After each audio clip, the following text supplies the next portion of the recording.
Avis vascular centre మన దేశంలోనే the best varicose vein hospital. కూటి కోసం కోటి విద్యలు అంటారు. ఎవరు ఏ పని చేసినా అది చివరకు పొట్టకూటి కోసమే. 4 మెతుకులు టైంకి తినకపోతే ఎవరు కూడా పని చేయలేనటువంటి పరిస్థితి ఉంటుంది. అందుకే అన్నం పరబ్రహ్మ స్వరూపం అంటారు. కానీ అందరికీ అది అందుబాటులో ఉంటుందా అంటే ఏమో, కొంతమందికి ఉండకపోవచ్చు. బట్ అలాంటి అనాథలకి, అభాగ్యులకు, అలాగే అవసరం ఉన్న వాళ్లకు కేవలం ఒక్క రూపాయికి భోజనం పెడుతున్నారు జార్జ్ అనే వ్యక్తి గత కొన్నేళ్లుగా. అది కూడా సికింద్రాబాద్ ఏరియాలో అనమాట. సో ప్రస్తుతం మనం అక్కడే ఉన్నాము. ఈయన ఒక్క రూపాయికి భోజనం ఎలా పెట్టగలుగుతున్నారు? అది చాలా టేస్టీగా ఉంటుందంట. తర్వాత కొన్ని వందల మంది రోజు కూడా ఇక్కడ తింటూ ఉంటారు. అన్ని డీటెయిల్డ్గా జార్జ్ గారితో మాట్లాడి తెలుసుకుందాం రండి. ఏంటండి ఒక్క రూపాయికి భోజనం పెట్టాలన్న ఆలోచన మీకు ఎందుకు వచ్చింది? ఎంతో మంది అభాగ్యులకి, అనాథలకి మీరు ఈరోజు ఇలా ఫుడ్ పెడుతున్నారు. ఎందుకు ఇలాంటి ఆలోచన వచ్చింది? ఏం చూసి మీరు ఇన్స్పైర్ అయ్యారు? నేను కూడా వలస కార్మికుడిలాగా హైదరాబాద్లో బ్రాంచ్ ఆఫీస్ ఉండి బెంగళూరులో పని పైన వెళ్ళడం, కొన్నిసార్లు బాంబేకి వెళ్ళడం జరిగేది. ఆ పని మీద వెళ్ళినప్పుడు డబ్బులు ఉండేది, జీతం వచ్చేది, కానీ మనకు నచ్చిన అన్నం దొరకకపోయేది. ఆకలి టైంలో పిచ్చోళ్ళలాగా గల్లీలో వెతుకుతుండేది. బాబు ఇక్కడ మీల్స్ ఎక్కడ దొరుకుతాయండి, అక్కడ వెళ్ళండి, అక్కడ వెళ్ళండి, అక్కడ వెళ్ళండి అని ఏదో ఒకటి దొరికితే తృప్తి చెందేది. ఆకలి విలువ అంటే ఎంత డబ్బులున్నా అని కాదండి, ఎన్ని డబ్బులున్నా కానీ కొన్నిసార్లు మనకు కావాల్సింది దొరకదు కదా. సో అలా చూస్తూ మళ్ళీ తర్వాత నేను అనాథ వృద్ధుల ఆశ్రమం నడిపించేటప్పుడు చాలామంది వలస కార్మికులే దెబ్బతిని వచ్చేది. వలస కార్మికుడు పనిచేయడానికి వస్తాడు ఇక్కడ 3 రోజుల కోసం. సడన్గా రాత్రి ఎవరో తాగిపిస్తారు, రోడ్డు మీద యాక్సిడెంట్ అయిపోతుంది, వాడిని హాస్పిటల్ వేసేస్తారు. వాడికి అన్నం ఉండదు. వాడికి తీసుకొచ్చిన తర్వాత వాడికి కావాల్సింది అన్నమే. ఆ అన్నం తిన్నాక వాడు మన వాళ్ళు అని అనుకుంటాడు. అప్పుడు ఆహా మన వాళ్ళు అన్నం పెట్టారని. సో వాడిని అడుగుతుండేది, ఎందుకు ఇక్కడికి వచ్చా అంటే పని చేసుకోవడానికి వచ్చాను సార్, ఇట్లా సడన్గా అయిపోయింది, ఎవరు లేరు నాకు తెలిసిన వారు, అన్నం పెట్టేవాళ్ళు ఎవరు లేరు, టిఫిన్ తెచ్చేవాళ్ళు ఎవరు లేరు అనేది. So okay right. సో ఆకలి అనేది కూడా ఇంకా మన దేశంలో ఉంది, దాన్ని అడ్రస్ చేయలేకపోతున్నామేమో అనిపిస్తుంది. సో తర్వాత నేను 2-3 సంవత్సరాలు గాంధీ హాస్పిటల్ దగ్గర అందరూ చేసేలాగా అన్నదానం చేయాలి అంతే అనుకొని గాంధీ హాస్పిటల్ దగ్గర, క్లాక్ టవర్ దగ్గర అన్నదానం చేసేది. ఆ చేసి వచ్చినప్పుడల్లా నాకు డొనేషన్ వచ్చిన వాళ్ళకి చెప్పేదన్నమాట, అన్నదానం చేశాను మీ పేరు పైన అని. వాళ్ళు సంతోషపడేది. కానీ నేను అంత చేసి ఇంటికి వెళ్ళేటప్పటికి మున్సిపాలిటీ వాళ్ళు నన్ను చూసి ఇట్లా కోపంగా చూసేది. ఏంటి అబ్బా ఇట్లా చూస్తున్నారు ఏంటండి అంటే, మేము డ్యూటీ దిగాల సార్, ఇప్పుడు మళ్ళా నువ్వు కచరా చేసినావు మొత్తం, ఇప్పుడు ఎవడు దోమాలా అని అనేది. అనే వరకు ఎవడు దోమాలా ఎవడు తీయాలంటే సరే అమ్మా ఈ 10 రూపాయలు పెట్టుకో అంటే వద్దు సార్ అని. సో నాకేమనిపించింది అంటే నేను ఎక్కడో సాటిస్ఫై చేయట్లేదు. అన్నదానం అనేది మాట ఉంటుంది కానీ ఎన్నో రకాలుగా అన్నదానాలు ఉన్నాయి, కానీ నేను చేసిన దాంట్లో సాటిస్ఫాక్షన్ లేదని అనిపించింది. సో నేను అన్ని సిటీలో అక్కడిక్కడ తిరుగుతూ ఉన్నాను, చూస్తున్నాను ఎక్కడెక్కడ ఏ విధంగా చేస్తున్నారని. తర్వాత ఒక పాయింట్ వచ్చింది, మనం అన్నదానం చేస్తుంటే చాలామంది అన్నదానం చేస్తున్నామని ముందుకెళ్ళి ఇస్తుంటారు అన్నాన్ని. ఇదే బాబు అన్నదానం చేస్తున్నాను తిను అంటారు. కానీ నిజంగా ఆకలిగా ఉన్నోడు ఉన్నాడా, వాడికి ఆకలిస్తుందా, వాడి అన్నాన్ని తీసుకుంటాడా, మళ్ళీ నెక్స్ట్ టైం తినాలనుకుంటాడా తెలీదు. సో గాంధీ హాస్పిటల్ దగ్గర అక్కడిక్కడ అన్నదానం చేయడానికి వెళ్ళినప్పుడు మేము ఎంతో శ్రద్ధగా పప్పు అన్నం ఇంట్లో తయారు చేసుకుని సాంబార్ చేసుకుని వెళ్ళేది. కానీ అక్కడ ఏదో పెళ్లిలో మిగిలిన బిర్యానీ తీసుకురాగానే మనుషులందరూ అటు వెళ్ళిపోయేది. 1-2 గంటలు నిలబడాల్సింది మళ్ళీ అన్నదానం చేయాలంటే. అట్లా ఏంది ఇది అసలు, అన్నదానానికి టైమింగ్ లేదు, పంక్చువాలిటీ లేదు ఎక్కడైనా కానీ. ఎప్పుడో ఒకసారి మనుషులకు తెలియదు ఎక్కడ దొరుకుతుందో. అంటే అక్కడ మనుషులు ఎట్లా ఉన్నారంటే ఈ పూట దొరుకుతుందో నెక్స్ట్ టైం దొరుకుతుందో లేదో అని కట్టుకొని పెట్టుకుంటున్నారు. అట్లా అయిపోయింది పరిస్థితి. మీరు ఎక్కడైనా చూడండి, చాలామంది అన్నం తీసుకున్న తర్వాత తిని ఒక పాకెట్ పెట్టుకుంటారు, ఎందుకంటే నైట్ దొరుకుతుందో లేదో అని. బికాస్ నైట్లో ఎవరు అన్నదానం చేస్తారో లేదో తెలియదు. సో ఇవన్నీ చూసిన తర్వాత ఇండియాలో రీసెర్చ్ చేసి బాగా ఎక్కడెక్కడ ఏ విధంగా అన్నదానం చేస్తున్నాను చూసి గౌతమ్ గంభీర్ గారిని చూసినప్పుడు అనిపించింది ఇదేదో బాగుంది. కానీ ఆయన క్రికెట్ ప్లేయరు, ఆయనకంటే ఈజీగా 1 రూపీకి ఇవ్వచ్చు, మరి నా పరిస్థితి ఏంటిది అని అనుకున్నాను. కానీ భగవంతుడు గొప్పోడు అనుకున్నాను. సరే చేస్తాడు, సహాయం చేస్తాడు, ధైర్యంగా ముందడుగు వేద్దాము, మన డోనర్స్ ఉన్నారు, వాళ్ళే సహకరిస్తారు, భగవంతుడు సహకరిస్తాడు, వెళ్ళిపోదామని. ఈ ప్లేస్ చూసినప్పుడు ఇది పైన కూలిపోయి ఉండింది, ఇది వాడకంలో లేదు ఈ షట్టర్. సో ఈ షట్టర్ వాడకంలో లేకుంటే ఈ ఓనర్ని అడిగాను, ఒక 2 గంటల పాటు ఇవ్వండి అన్నదానం చేస్తాను. సరే అని.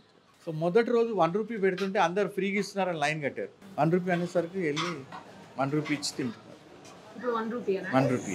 కానీ ఇందులో నేను ఏం చూసానంటే ఇందులో వేస్టేజ్ అవ్వదు, పేపర్ ప్లేట్స్ పడేయడం ఉండదు, వాటర్ ప్యాకెట్స్ చించేయడం ఉండదు. ఎంత తినాలో అంత తినేసి పక్కన ప్లేట్లు అక్కడ పెట్టేస్తారు. ఆ ప్లేట్లు మళ్ళీ నేను కడుక్కొని మళ్ళీ రేపటి మీరే కడుక్కోవాలి. మేమే కడుక్కుంటాం. ఎందుకంటే అండి ఏదో షార్ట్ కట్లో వెళ్దాం అనుకుంటే కచ్చరా అయిపోతుంది ఇక్కడంతా. సో బెటర్ అది. మళ్ళీ వాటర్ క్యాన్ పెడతాం, వాటర్ బాటిల్ పెడతాం, అక్కడ కావాల్సినట్టు తాగి వెళ్ళిపోతాం. సో వేస్టేజ్ అనేది చూస్తున్నాము. ఎంతమందికి పెడతారు మీరు? ప్రతిరోజు 250 నుంచి 300 మంది తింటారండి. మీకు ఎంత ఖర్చు అవుతుంది పర్ డే? ప్రతిరోజు 3000 రూపాయలు ఖర్చు అవుతుందండి దీనికి. మీకు వచ్చేది? మాకు వచ్చేదంటే ఏంటంటే మా సంస్థ 300 రూపాయలే. అంతే కదా. డొనేషన్ ఎవరన్నా 3000 ఇస్తే 300 మందికి తింటారు అంతే. లేదంటే మీరు పెట్టుకోవటమే. మేము పెట్టుకోవటం అంటే అండి, కొంతమంది ఏమంటారు డబ్బులు ఇవ్వలేము బాబు, ఏదో బియ్యం సంచి ఇస్తున్నాను వాడుకో అంటే, అది ఇలాంటి టైంలో వాడుకుంటాం. ఏ టైంలో అయితే స్పాన్సర్ ఉండడో ఆ టైంలో వాడతాం. ఈ మధ్య పితృపక్షం అని నడుస్తుంది కదా, ఇదో ఇలా నువ్వుల లడ్డు బెల్లం అలా పెట్టి ఇవ్వమంటున్నారు స్పాన్సర్స్. సో అలా పెట్టి ఇస్తున్నాం. ఈరోజు కిచిడి కట్ట అండి, అంటే పచ్చి పులుసు ఇంకా కిచిడి అన్నం. నిన్న పప్పు అన్నం, దానికన్నా ముందు టమాటా రైస్, రైతా, అట్లా ప్రతిరోజు చేంజ్ చేస్తుంటామండి. చాలా మంది ఉన్నారండి. ర్యాక్ పికర్స్ ఉన్నారు, స్విగ్గీలో ఉన్న వాళ్ళు వెళ్ళే వాళ్ళు ఉన్నారు, ఇక్కడ రోడ్డు మీద పేపర్స్ ఏరుకుంటారు, అలాంటి వాళ్ళు వస్తుంటారు, రిక్షా వాళ్ళు వస్తారు, ఇక్కడ దగ్గర ఉన్న రిక్షా వాళ్ళు. మళ్ళీ ఇక్కడ పని చేయడానికి వలస కార్మికులు వచ్చి ఇక్కడ రూమ్ తీసుకొని ఉంటారు. ఒక రూమ్లో 3-4 ఉంటారు. వాళ్ళు ఈ టైంకి వచ్చి తినేసి వెళ్తారు. ఉన్నారండి. సో ఇదండి. మా ఇంట్లో ఏమన్నారండి, ఇప్పుడు ఇట్లాంటి సంస్థ నడిపిస్తున్నప్పుడు కొంచెమన్నా సాక్రిఫైస్ ఉంటుంది. మా వాళ్ళు దానికి ఏమో అభ్యంతరం చెప్పరు. సో ఏంటంటే 1 రూపీ అనేది విచిత్రంగా అనిపిస్తుంది. సో నాకు కూడా భయం వేస్తుంది గట్టిగా ఆలోచిస్తే. చాలామంది ఇక్కడ నించొని లెక్క చేస్తారు, 1 రూపీకి జార్జ్ ఏం మిగులుతుంది జార్జ్ అంటారు. ఏం మిగిలించుకుంటాం సార్ మనం? ఇట్స్ నాట్ ఎ బిజినెస్ కదా, వాళ్ళకి తృప్తి చెందుతుంది. ఎందుకంటే దానికి ఒక రీజన్ ఉందండి. గాంధీలో వరుసగా లైన్లో నిలబడ్డప్పుడు స్విగ్గీ వాడు నిలబడడు, ఆటో వాడు నిలబడడు, మెడికల్ రిప్రజెంటేటివ్ నిలబడడు. వాళ్ళు చూసి ఆ బట్టలన్నీ చూసి పక్కన వెళ్ళిపోతారు. ఆ భేదాలు అక్కడ కనిపిస్తాయి. ఇక్కడ ఏముందంటే ఎటువంటి వాడైనా రూపాయి ఇవ్వడం, తీసుకోవడం, తినడం. ఆ రెస్పెక్ట్, ఆ డిగ్నిటీ ఉంటుందండి వాళ్ళకి. ఏ బట్టలు వేసుకున్నాడు, ఎలాంటి వాడని చూడమన్నమాట. 1 రూపీ ఇచ్చాడా మనం మర్యాదగా ఇవ్వాల్సిందే. ఇస్తున్నారండి, ఇప్పుడు ఇస్తున్నారు, చేంజ్ ఇస్తున్నారు.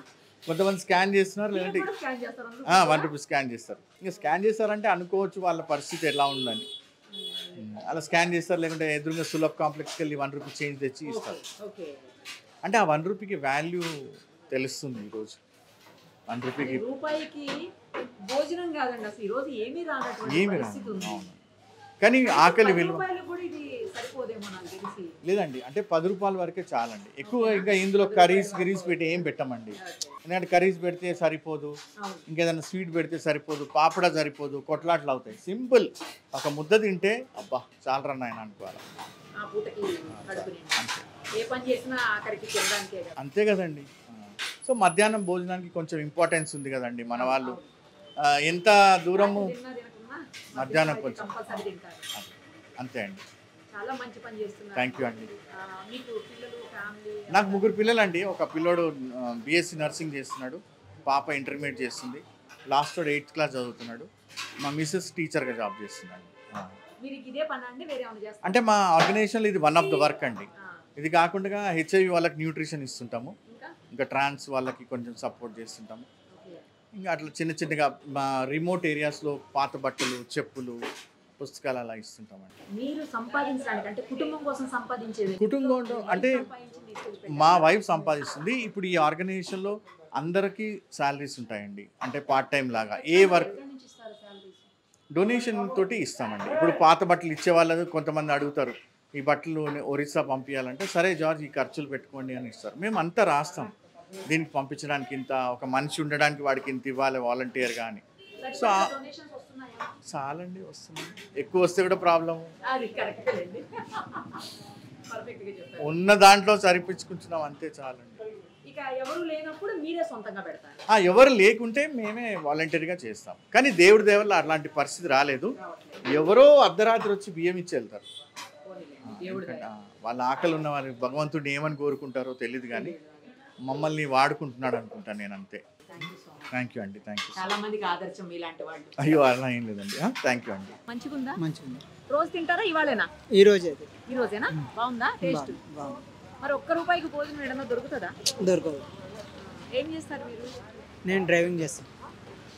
ఈ రోజు అనుకోకుండా ఇటు వచ్చారా? మాది నర్సాపూర్, సికింద్రాబాద్. ఇప్పుడు ఓకేనా? మంచిగా ఉంది? బాగుంది, బాగుంది, టైంకి ₹1 చాలా బాగుంది. ఎక్కడ ఉంటారండి? ఏం చేస్తారు? నేను లేబర్ పని చేసుకుంటాం మేడం, ఓకే అడ్డా మీద. ఓకే. ఇక్కడికి వచ్చి డైలీ తింటాం. అవునా? డైలీ డైలీ తింటాం. ₹1 ఎలా అనిపిస్తుంది అండి? భోజనం బాగుంటుందా? బాగుంటుందండి. రోజు ఇదే పెడతారా ఎట్లా?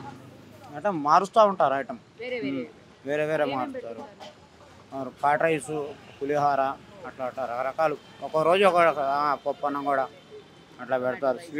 స్వీట్ కూడా మారుస్తారు డైలీ. మంచిగా ఉంది. డైలీ వస్తాం ఇక్కడ, ఇంకా ఎక్కడ పని చేసినా కానీ ఇక్కడికే వస్తాం. ఎంత దూరం నుంచి వస్తారు? మ్యాక్సిమం ఒక 5 కిలోమీటర్ల ఈ మధ్యలో సర్కిల్లో పెట్టుకున్నా కానీ, మరి అక్కడ డబ్బులు పెట్టి కొనాలంటే ఏం కొనడం, ₹50 ₹60 పెట్టి ఒక ₹10 ఛార్జీ పెట్టుకున్నా కానీ ఇక్కడికి వచ్చి తింటాం. ఎక్కడి నుంచి వచ్చారు? ఇక్కడికి ఎందుకు వచ్చారు? వచ్చింది బాధ్యత కూడా భోజనానికన్నా తెలుసా ఇక్కడ ఉంటుందని? ఉంటుంది అంటే అంటే ఇంతకుముందు ఎప్పుడైనా వచ్చారా? చాలాసార్లు అవునా? టేస్ట్ ఎలా చాలా ఉంది? చాలాసార్లు వచ్చినా చాలాసార్లు డొనేషన్ కూడా అవునా? ప్రతి అమావాస్య రోజు డొనేషన్ చేస్తాను మా అమ్మ పేరు మీద. అప్పుడు 200, అప్పుడు 100, అప్పుడు 300 ఫోన్పే చేస్తాను. నేను కూడా టేస్ట్ బాగుంటుందా? బాగానే ఉంటుంది. చాలా నుంచి వస్తుంది. నచ్చిందా టేస్ట్ అయితే? టేస్ట్ నచ్చింది. ఇలా ₹1 భోజనం అంటే చాలా అది ఏంటంటే మనం ఇచ్చినాం అనుకో 200, 300. అయితే ఒక మంచి కంటే ₹10 అంట. ఆహా. ఇప్పుడు మనం ఇచ్చే 200 ఇస్తే 20 మంది తినవచ్చు కదా. అట్లా ₹10 ఖర్చు అవుతుంది. 10. Okay okay. మామూలుగా అయితే ₹1, వాళ్ళు పెడితే 10. అట్లా ఏది ఒకసారి మా వాళ్ళు కూడా డొనేషన్ చేస్తారు, మా ఫ్రెండ్స్ వాళ్ళని. నైస్. థాంక్స్. సుమన్ టీవీలో మీ పర్సనల్ అండ్ బిజినెస్ ప్రమోషన్స్ కోసం కింది నెంబర్కి కాంటాక్ట్ చేయండి.